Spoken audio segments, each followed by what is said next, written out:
Audio colección La Palabra tiene el propósito de evangelizar y difundir la palabra de Dios.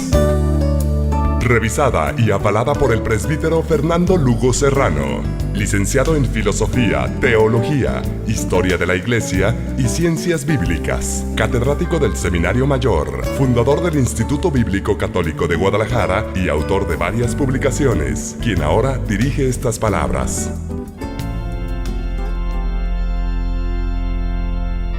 Vivimos una época entusiasmante de renovación postconciliar. No solo la reforma litúrgica y la renovación de otras estructuras pastorales de la Iglesia, sino sobre todo la primavera espiritual que ha venido con la renovación bíblica en toda la comunidad de los cristianos. Es de desear que el mayor número posible de ministros de la palabra puedan repartir fructuosamente a sus hermanos, al pueblo de Dios, el alimento de las Escrituras, que ilumine la mente, robustezca las voluntades y encienda los corazones de los hombres en el amor de Dios.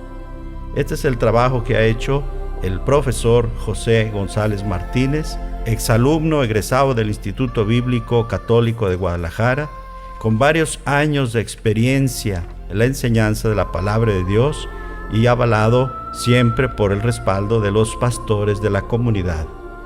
Por eso es tan importante que el estudio de la palabra del Señor sea la guía del pueblo de Dios en esta nueva etapa del caminar de la Iglesia.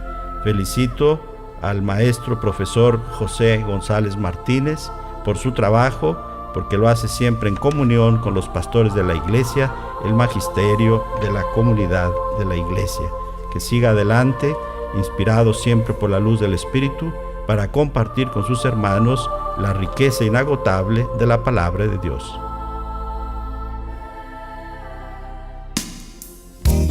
A continuación, escuchemos al profesor José González Martínez, maestro de Sagradas Escrituras. Tema: Samuel, el profeta.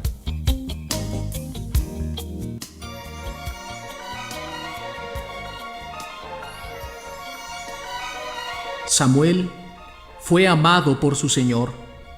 Como profeta de Yahvé, estableció la monarquía y ungió príncipes para que gobernaran a su pueblo. Juzgó a la asamblea según la ley del Señor, y el Señor intervino en favor de Jacob.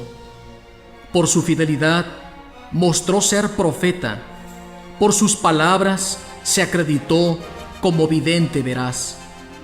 Invocó al Señor poderoso y le ofreció un cordero recién nacido cuando los enemigos acosaban por todas partes. El Señor tronó desde los cielos, con gran estruendo se dejó oír su voz, y aniquiló a los jefes enemigos, a todos los príncipes de los filisteos. Al llegar la hora de su eterno descanso, dio este testimonio ante el Señor y su ungido: de nadie he recibido dinero, ni siquiera unas sandalias, y nadie se atrevió a contradecirle. Después de muerto, habló en nombre del Señor, anunciando al rey su fin. Desde el seno de la tierra alzó su voz, profetizó para borrar la iniquidad de su pueblo. Eclesiástico 46.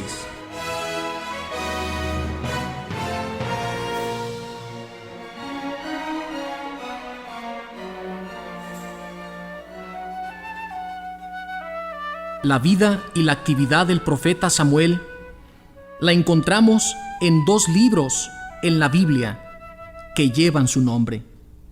Los libros de Samuel cuentan los recuerdos que conservaba Israel sobre los orígenes de la monarquía davídica. En el primer libro del profeta Samuel encontramos tres grandes personajes. En primer lugar, Samuel.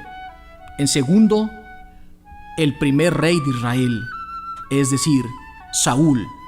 Y por último, el rey David. Pero en este momento vamos a centrarnos en la actividad profética, pero también en la actividad como juez y sacerdote también del profeta Samuel.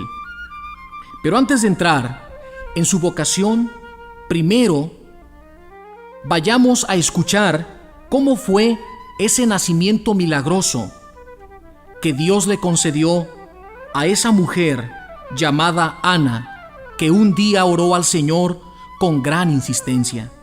Escuchemos el capítulo 1 que nos cuenta esta maravillosa historia. Había un hombre natural de Ramá, un sufita de las montañas de Efraín, que se llamaba Elcaná. Tenía 2 mujeres, una se llamaba Ana y la otra Feniná. Feniná tenía hijos, pero Ana no los tenía, pues era estéril. A algunos les puede sorprender que se mencione en la Biblia que este hombre tenía 2 mujeres. Debemos entender la mentalidad del Antiguo Testamento, el contexto histórico, pues no olvidemos que la mujer en el Antiguo Testamento era considerada inferior, era considerada como un objeto, como una cosa. No se le daba valor alguno. A no ser que fuera madre, podría gozar tan siquiera de algún pequeño privilegio. Entonces, este hombre tenía 2 mujeres. Pero no podemos juzgarlo nosotros con criterios actuales, pues aún no ha llegado Jesucristo.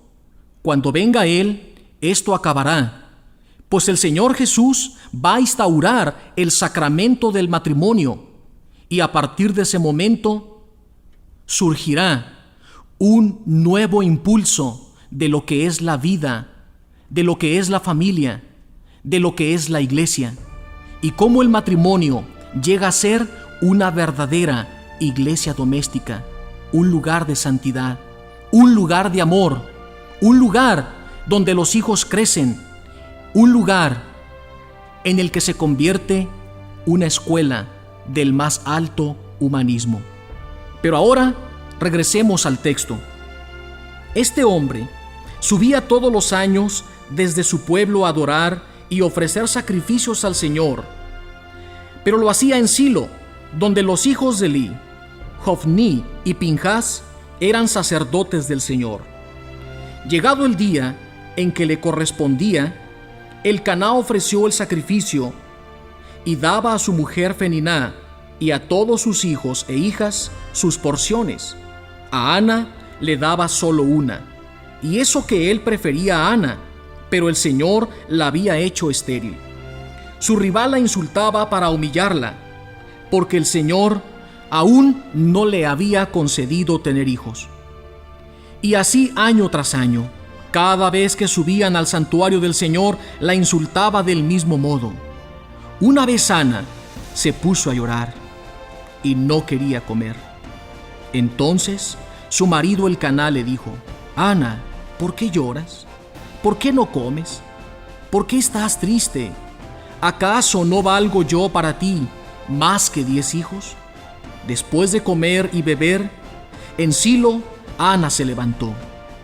El sacerdote Elí estaba sentado en su silla junto a la puerta del santuario del Señor. Ella, llena de amargura, estuvo llorando desconsoladamente y suplicaba al Señor, a la vez que le hacía esta promesa: Señor Todopoderoso, si te dignas mirar la aflicción de tu sierva y te acuerdas de mí, si no olvidas a tu sierva y le das un hijo varón, yo lo consagraré al Señor por todos los días de su vida, y la navaja no pasará por su cabeza. Al prolongar ella su oración ante el Señor, Elí se puso a observar sus labios. Como Ana oraba en silencio, sus labios se movían, pero no se oía su voz. Entonces Elí pensó que estaba borracha y le dijo: ¿Hasta cuándo seguirás borracha? A ver si se te pasa el efecto del vino. Ana respondió: No, Señor mío, es que soy una mujer desgraciada. No he bebido vino ni licor. Lo que pasa es que estoy desahogando mi corazón ante el Señor. No tomes a tu sierva por una mujer perdida, pues el exceso de mi pena y mi dolor me han movido a orar de este modo. Elí le dijo: vete en paz, y que el Dios de Israel te conceda lo que le has pedido. Ella le dijo: que tu sierva alcance tu favor. Y regresó por donde había venido. Después comió, y ya no parecía la misma. Se levantaron de madrugada, y adoraron al Señor, y regresaron a su casa, a Ramá. Y después de un tiempo, Ana concibió, y dio a luz un hijo, al que puso por nombre Samuel, pues dijo: al Señor se lo pedí. Cuando su marido Elcaná subió con toda su familia para ofrecer al Señor el sacrificio anual y cumplir sus promesas, Ana no quiso subir, sino que dijo a su marido: cuando el niño haya dejado de tomar la leche materna, yo lo llevaré para entregárselo al Señor y que se quede allí para siempre. Elcaná respondió: haz como te parezca bien. Quédate hasta que el niño deje de tomar la leche materna y que el Señor te conceda cumplir tu promesa. Ella se quedó en casa y amamantó a su hijo hasta que dejó de tomar la leche materna. Después subió con el niño al santuario del Señor en Silo, llevando un novillo de 3 años, una medida de harina y un odre de vino. Cuando inmolaron el novillo y presentaron al niño a Elí, Ana le dijo: Señor mío, te ruego que me escuches. Yo soy la mujer que estuvo aquí junto a ti rezando al Señor.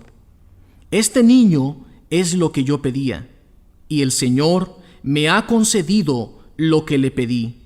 Ahora yo lo devuelvo al Señor por todos los días de su vida.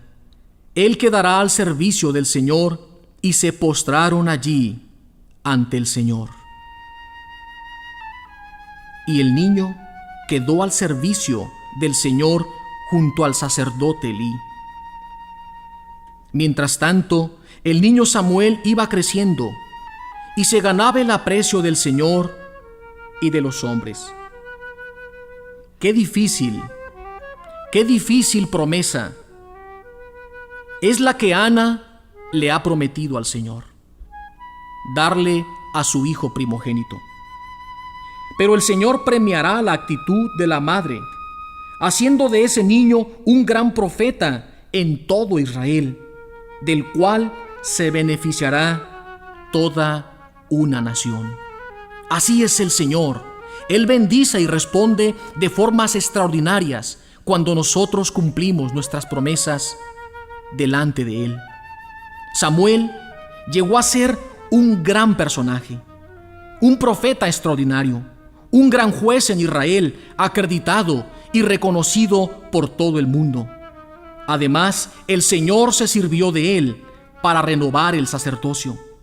Pero también Samuel es el iniciador del movimiento profético, es el protagonista de la transición entre el régimen tribal y la monarquía, de modo que la misión que Dios pudo desarrollar en todo Israel a través del profeta Samuel fue gracias a esa decisión, a ese desprendimiento de esta gran mujer llamada Ana, que debemos tener en un gran recuerdo memorable y con gran estima, pues el sacrificio que ella hizo fue en verdad grande, hermoso y agradable a los ojos del Señor.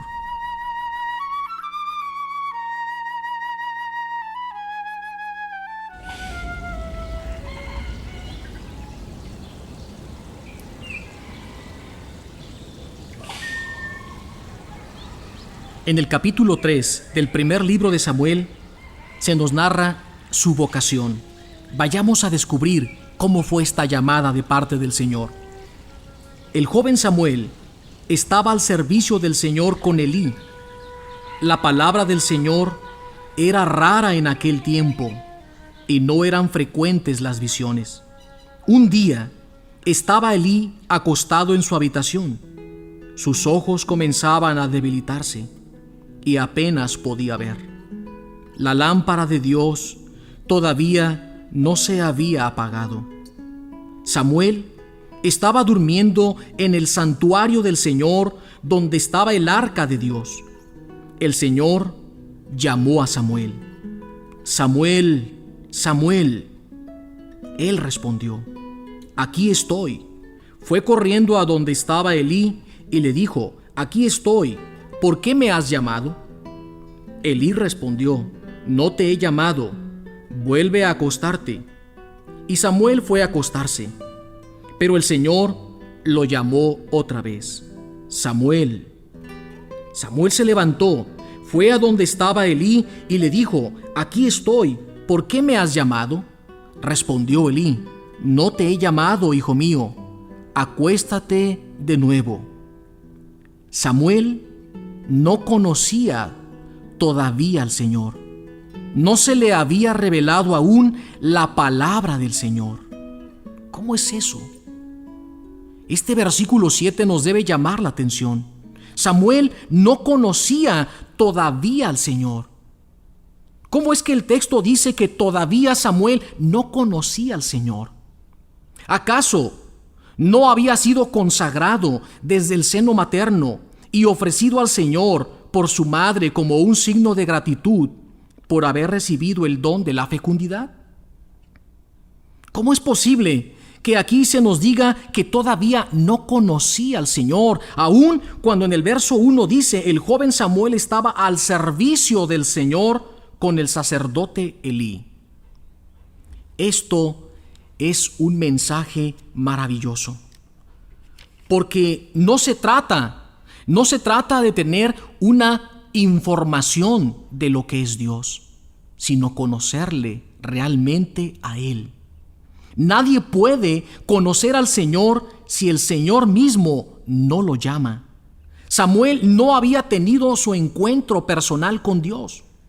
Samuel no sabía lo que significaba conocer al Señor de una forma personal, de una forma viva, real, en lo más profundo de su corazón.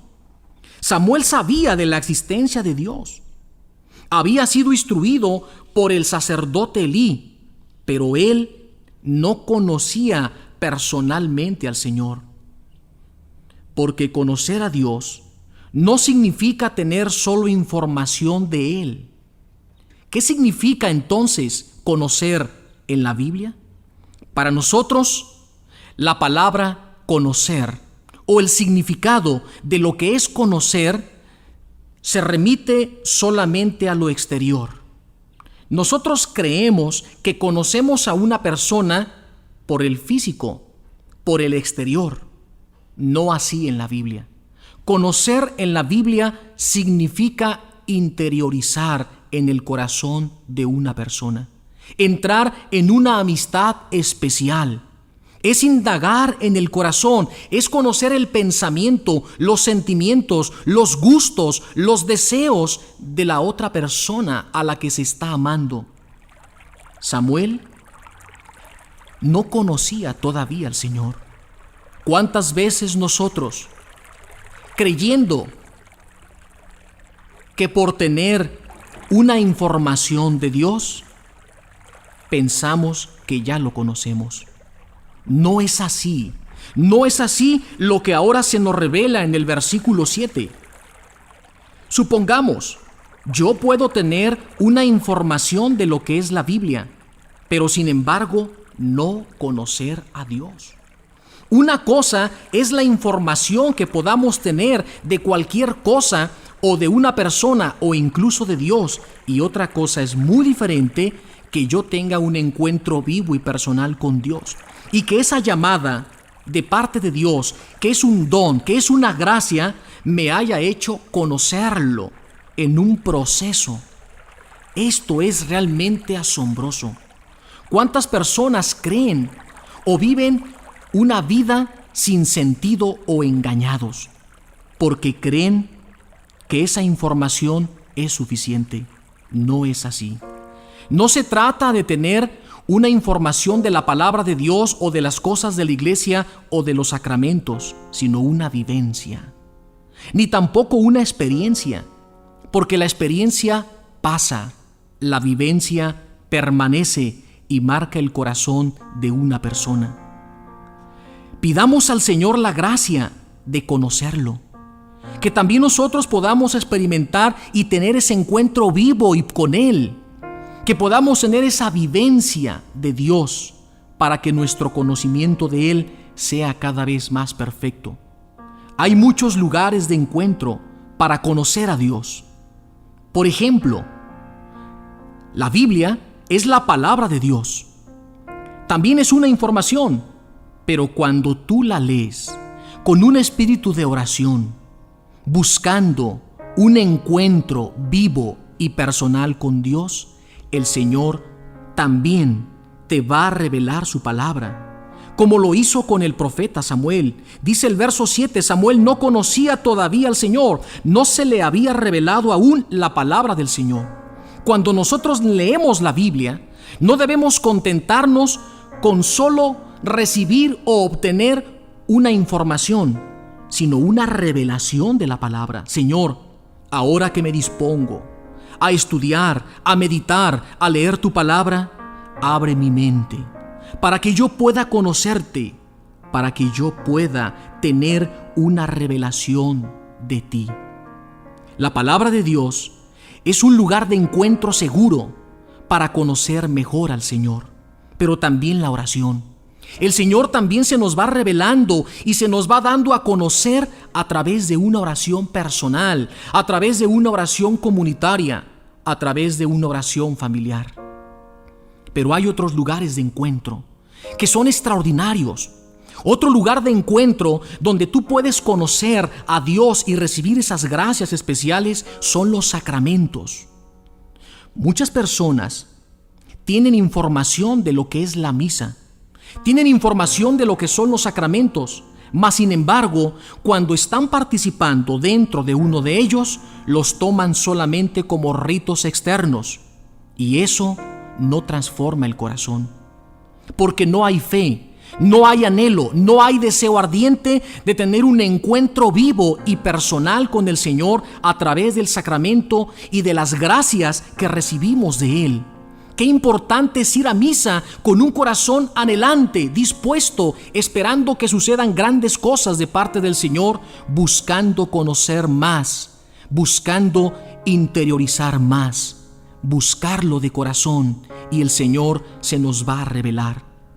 El verso 7 del capítulo 3 del profeta Samuel nos invita entonces a pedir esa gracia para que también nosotros podamos conocerle y que ese conocimiento nos lleve a amarle sobre todas las cosas y que en verdad el Señor sea el único Señor y dueño absoluto de nuestra vida.